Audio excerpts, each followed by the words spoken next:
I love the way the First Gen Lounge makes me feel. Because it creates a space where I belong. Where we're able to create community.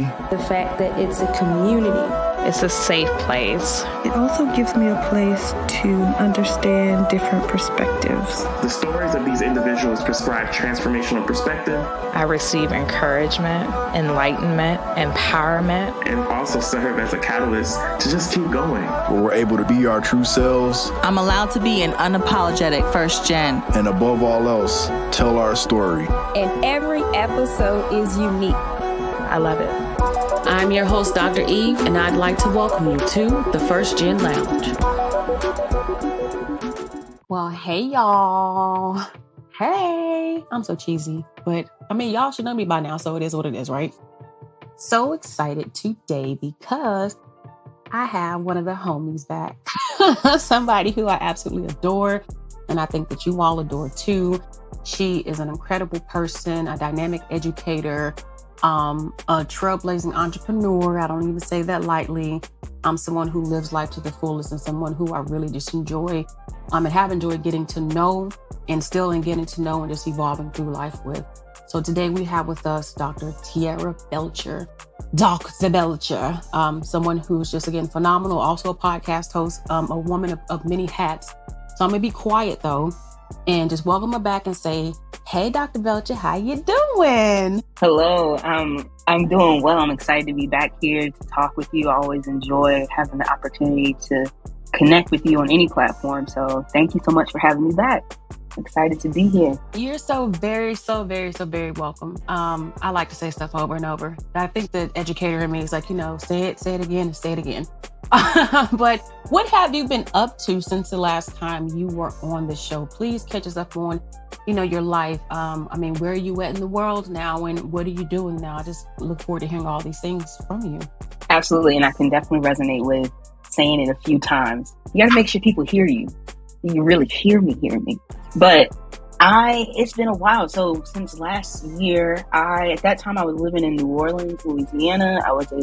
I still am a counselor educator, but I was teaching down there in New Orleans. And since then, I have relocated back to Virginia. I'm from Richmond, Virginia, and I'm back here in Richmond. So I'm going to figure out what that means for me. But I have the opportunity of changing institutions. I'm now working for Virginia Commonwealth University. And so I'll be continuing doing that as a counselor educator, finishing up some things with my previous institution currently. And I still have my private practice. So in addition to being a counselor educator, I am a licensed professional counselor and board certified supervisor for counseling. And that has really shaped up since we last spoke. When we first spoke, I was just starting my private practice and the pandemic was already happening, but it was shaping up in a different way. I had just started my private practice, had a brick and mortar regular office, and then in the process of learning about COVID and understanding the restrictions and then seeing the profession grow to telehealth, I've now transitioned to being a fully telehealth provider.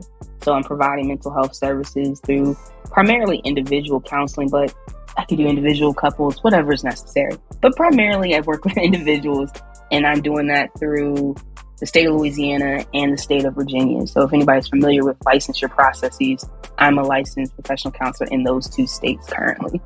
And it has been a whirlwind, uprooting from the deep South and moving back up to Virginia has been quite the process. Talk about the glow up. I'm so excited for you. And they go from one great school to another great school. I have a lot of love for VCU. But shout out to VCU if you're listening to this. Definitely an institution that has absolutely held me up and down and all around. So I love VCU. I have definitely an affinity for the institution. And then so much, talk about being a boss, licensure in 2 states. And I don't fully understand it because I haven't been there, but off of the things I do understand just from just different trainings and things that I've had, I know when you cross borders, that's a really significant piece. And then for you to now be virtual, that's a lot of change. So very, very excited for you. And I would be interested to know in this moment, what has been the most exciting of the things that has changed for you recently with all that you just shared with us? Wow, that's a loaded question, but I'll say the most exciting part of all of this is finding joy in the journey. I actually have that on a piece of artwork behind me, and it helps me stay centered. If you know anything about moving from one state to the next, it is, especially capitalism, it's a lot. It's expensive, it's exhausting, it can try on every part of you. But I have been able to find joy in the journey, trying to get myself and maintain being settled as much as possible, and that kind of deconstructing what settled even means for me. So not so much as everything is figured out, but being able to sit and acknowledge those feelings, ride them out, and find joy in it. It's going to end at some point. Those feelings, just like any other feeling, another one is waiting to come in the door. So yeah, finding joy in the journey has been the best part of all of this so far. I felt that. I felt that one. And what has me curious now, let me go back before I lose the thought. I was just talking to a soror of ours in another interview that I had recently, Kia Edwards. And I told her to trademark something she said. So you just said join the journey, go see if it's there, because then you can do something with that. I was like, well, that's good. I felt that. And what does that really mean to have joy in the journey? Because even thinking about the reason that you're back, with us is to talk about pivoting, because so many of us since, especially since Coco came through, have had a lot of transitions and things that we've had to experience that have been significant. But kind of getting, back to kind of the thoughts, please talk to us a little bit about the joy in the journey, or what even made you go ahead and decide to pivot, because it's a big deal to have a brick and mortar establishment and now you're fully virtual. And I'm just going to say real quick, too, shout out to the virtual therapist, because I have one, been with her for almost 2 years, and it has been absolutely phenomenal. I'm glad to hear that you are a proponent of therapy, whether it's in person, virtual. Thank you so much. More people need to know that it is okay to go to therapy. People go, doesn't mean there has to be something innately wrong, but more so it's a space that you can utilize. If you don't have a space that you can really sit with all of your thoughts and feelings, it could be that and so much more. So thank you so much for that plug. Now, I will have to look and see if joy in the journey is already trademarked, because that could be very helpful. Absolutely. So a little bit of how I got in this position of where I am. It's something that honestly happens to many. It will happen to us all eventually. But my father passed away suddenly last year. And while I was already on the market and looking, it was that kind of additional piece of, hey, it's time to get back home. So that's one of the reasons that many people end up pivoting in their careers. They're getting some tug, some pull from home, from family, a need to recenter, something of that nature. And that was a major part for me, just going through the process of grieving so far away. Even though I have community and I created community in New Orleans, it's different when something of this magnitude comes in, and just my own personal desire and need to be back here, be back in my honestly, right now I'm in my teenage bedroom. It's now the office. So I'm back here and truly being grounded in that way. Everyone doesn't need something of that magnitude, but for me, it was necessary. So finding joy in the journey is a bit of trying to continue to be optimistic and remembering something that my father instilled in me. My father passed away, as I mentioned, last year. My mother passed away several years before that. And during that time, I was in undergrad and potentially trying to navigate another pivoting moment. And I remember my father saying, just kind of one day at a time, just keep going. Let's acknowledge this one hurdle. At that time, I think I was a sophomore or junior. And it was, let's just make it through the end of the semester. And that kind of mentality helped me make it all the way through graduating undergrad and up until this point. So I did something similar. It's like, okay, how can I get back to a baseline so that I can continue moving forward? Moving home was already the plan, or already on something I was considering before he passed. And so being able to just stay grounded and centered on the fact of, you already had a plan, Tiara, just continue to work that plan. So finding joy in the journey, and for me, in navigating all of these kind of moving pieces, was I already had something concrete. I don't have to throw everything out. Like what they say, don't throw the baby out with the bathwater. Just because my situation got a bit murky, I didn't need to throw everything I had been building and creating away. And that's a little bit, and I'm definitely open if you have some others like kind of specifics in there, we can dive in. But that's how I got here. And then with the telehealth component, it is cumbersome. Each state has different legislation. Currently, if you look up, there's this thing called the Counseling Compact. The professional counselors are attempting to do something similar to what lawyers do, and they have compacts where if you get your jurisdiction or your license in one state, it allows you to then have privileges in the other states. Counseling has been working on this in reciprocity for a very long time, and we're starting to make some movement. So it's passed in about the necessary amount of states was 11. So 11 states have agreed to it. And that's going to streamline this whole process. However, that's something that's coming in the future.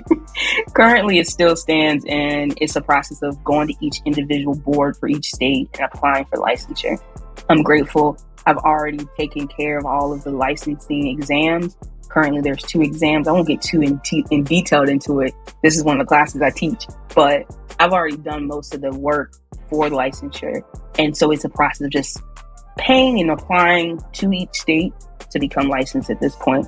And it's been a journey, but I'm pretty set right now, not looking to apply to any other states currently. Sounds like a plan. And I can only imagine even how, to be honest with you, what kind of investment. I'm not even gonna say how expensive.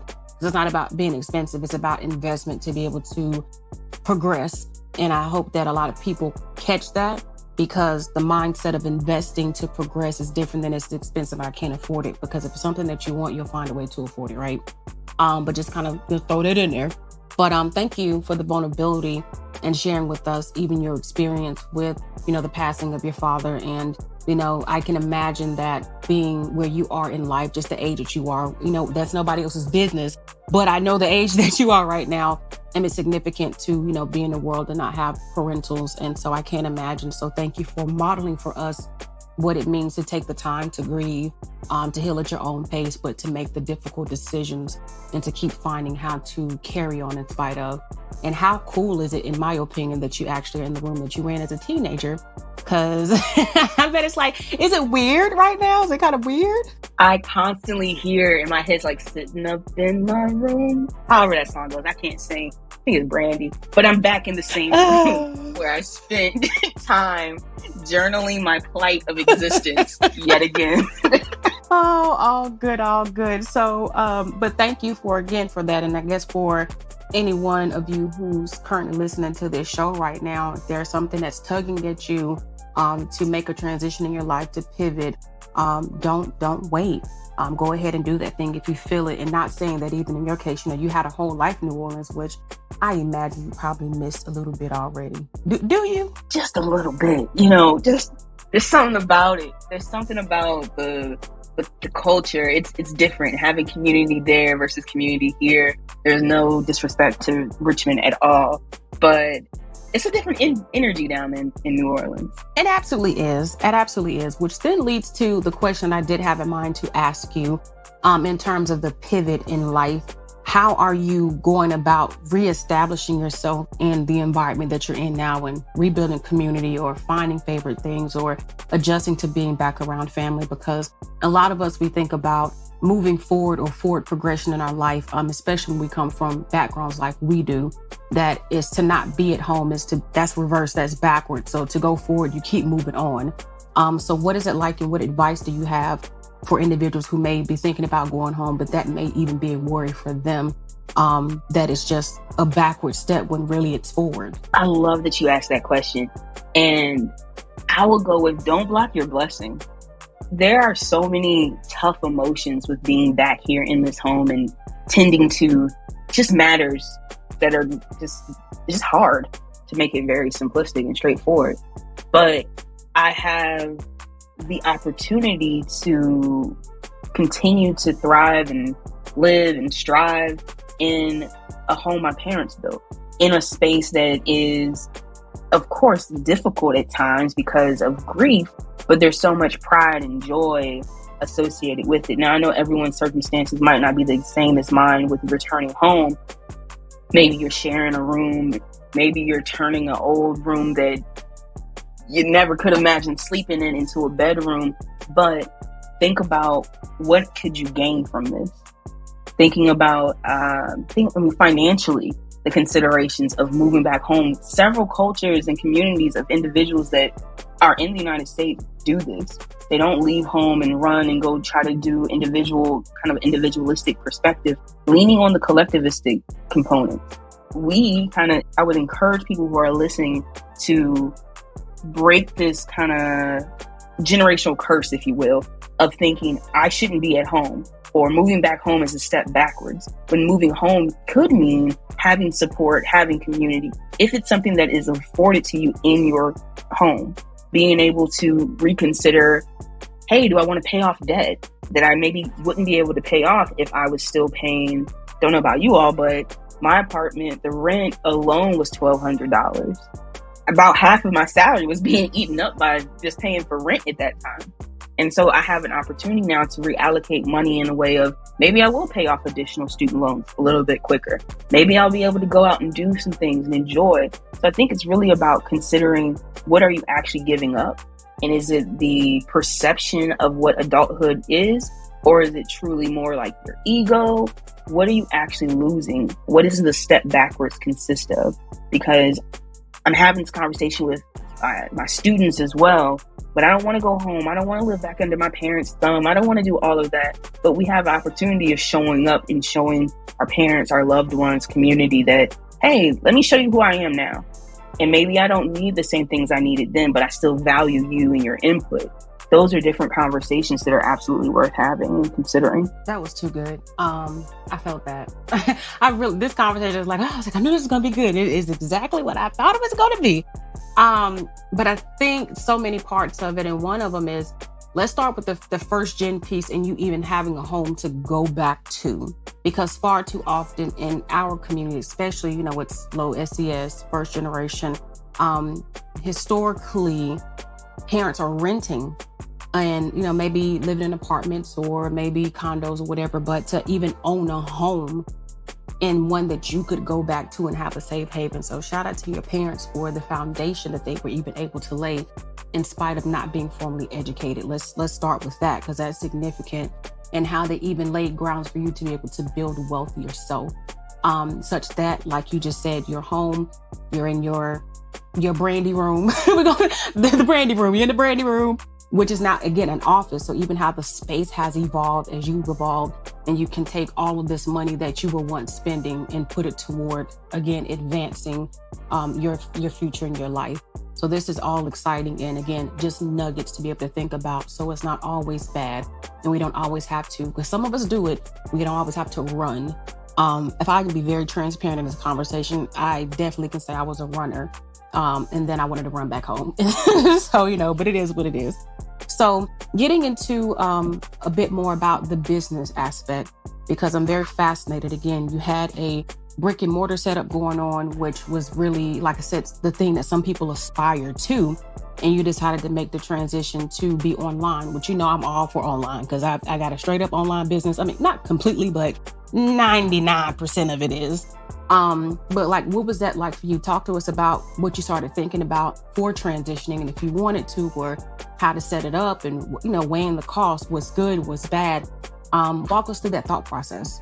Yeah, having my actual office was like a dream come true. I was so excited. Unfortunately, we started that office in, what was that? I think it was like January 2020, February maybe. So it wasn't open that long before the pandemic started. However, being able to go into a space, and I shared the office with a classmate from my master's program, and just to be able to create something like that, to go from just a person who never saw themselves owning an office, having an office space, and then to go to painting and carpets and desk and what type of energy do we want in here? It was a great experience. And so trying to navigate, do I want to walk away from this, which was a dream that I'd had for years? It was really tough. Now, COVID definitely made that a little bit easier, because not many people I didn't want to be in person, and most clients didn't want to be in person either. So it became kind of a logistical consideration. I continued to rent my office up until just like a few months ago. There is something beneficial to clients having that space, being able to get outside of their home. However, I was able to do therapy that was more aligned with additional part of my dream of actually accessing people where they are. My whole thought process with therapy is I want to make it as affordable as possible and accessible as possible. So accessible as possible with affordability being there, and being able to have a client click on a link that comes to their phone in a text message, and they can then jump into a session anywhere as long as they are making sure they have confidentiality, they can talk freely, things of that nature. That's what I really wanted. And my office didn't provide that as much. Being able to find an office that was affordable and kind of centrally located was pretty tough in New Orleans. So being able to go to telehealth allowed me to reach folks that I wouldn't normally have been able to reach, be able to market and advertise myself in a way that gave me greater reach. And the clients that I had it was able to span truly across Louisiana versus just in New Orleans. So my particular population that I'm currently working with, again, I could work with anyone, but most often I'm working with queer folks, gender non-conforming, trans, queer, anybody that's exploring those kind of communities or find themselves within those communities I've been working with. And so with that in mind, there are people in more rural aspects or rural areas of Louisiana who would never have been able to come and drive to my office in Metairie. But as I mentioned, they can click on that link and jump on their phone, and now we can have sessions. Now we can have access to care that they would not typically have. That's real. Accessibility. And we sometimes look at, I think, online as being inaccessible. And it is for some, depending on internet and location, what have you. But the idea is like, can you go to a library, to one of those private rooms and still check in? Yes, you can. So just depending on who you are and your ability to navigate some of those things, you make a really, really good point with that. And then also, I'll say this, again, as I said earlier, I have, in my opinion, the dopest therapist. I have the dopest I've ever had in my life.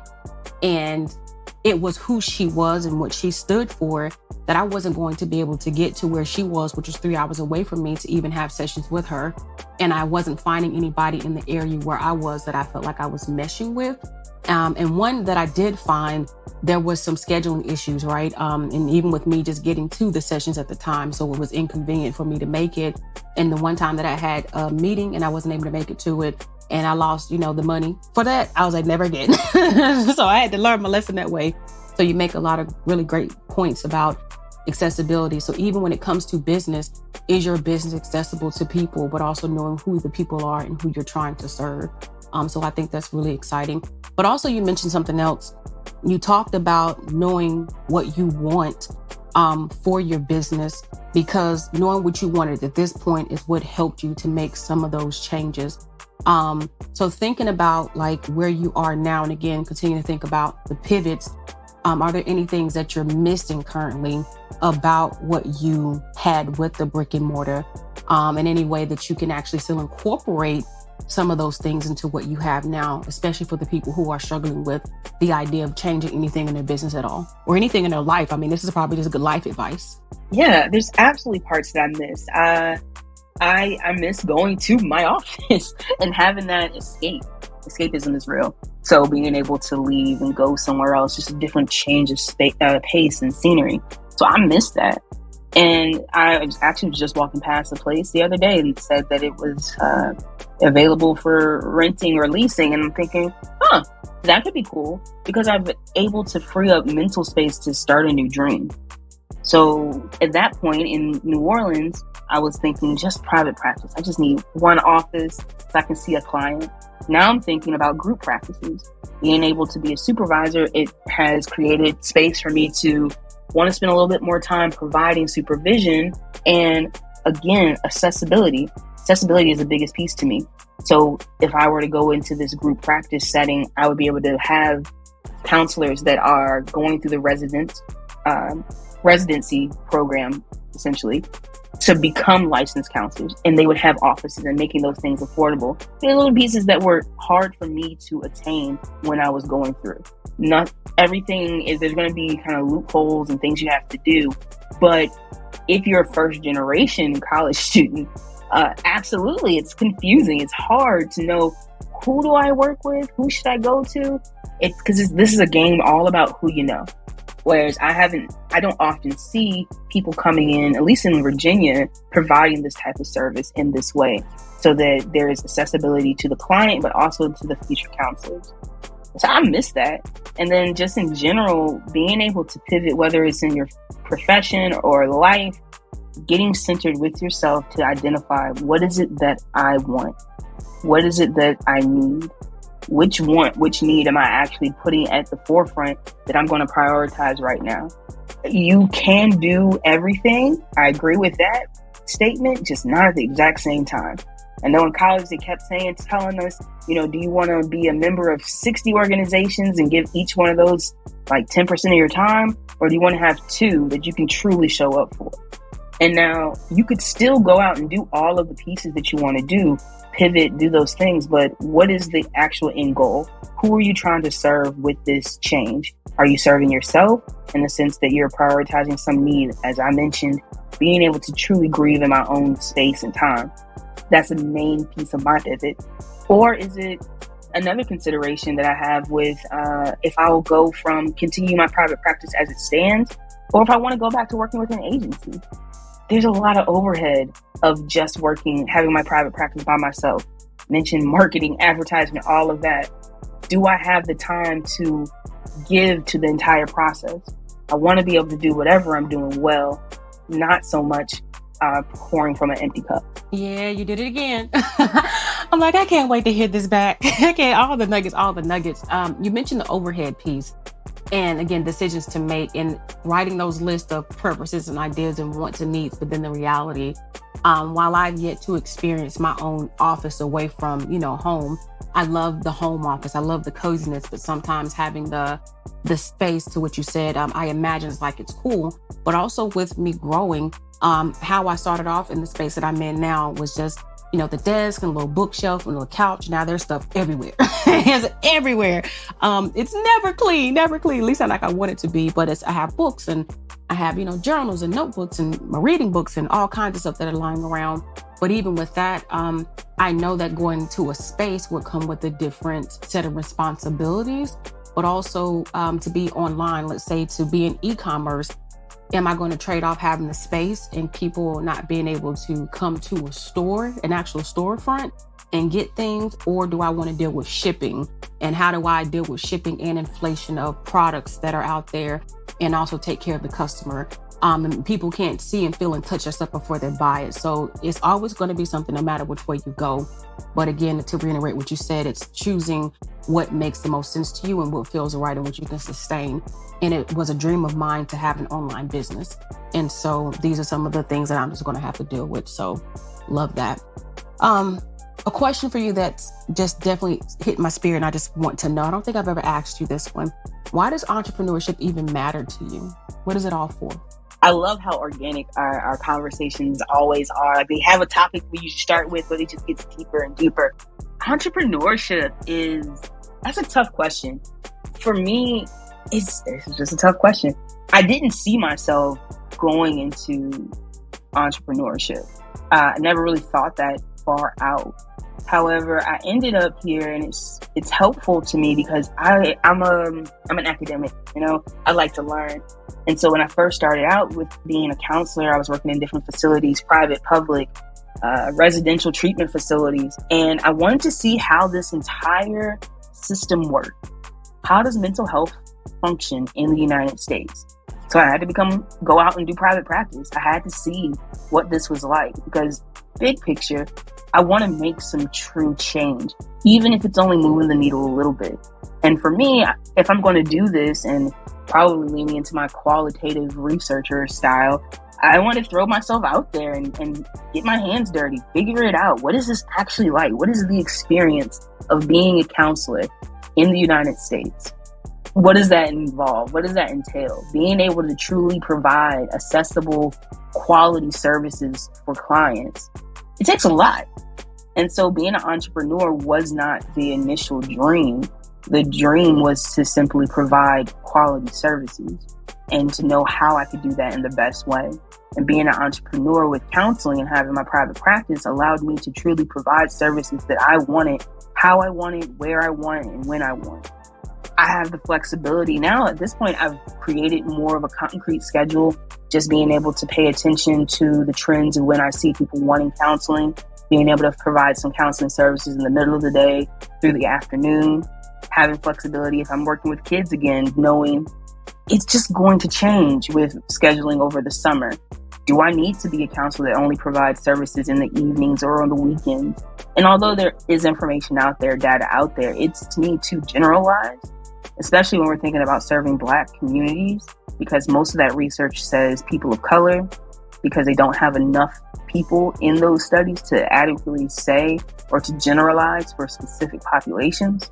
So yeah, being an entrepreneur was an opportunity for me to truly dive in to the profession and to the field that I love and I've invested a lot of time into to have a better understanding. We're not going to do it to the people today. We're not going to have them for 2 hours. We can go on and on. I'm like, oh, it just resonates. I was working on a grant. Actually, I did a couple of grants this week. And what I found myself saying in both of them is, entrepreneurship isn't the thing that I ever anticipated for my life either, right? But it's been the thing that's made the most sense. Professionally, I've never been more fulfilled than what I am now, because I'm able to really enjoy all that I'm doing and all the ways that I'm doing it across all of the majors that I've ever had at disciplines, all the jobs that I've ever worked. Everything just makes sense to me now.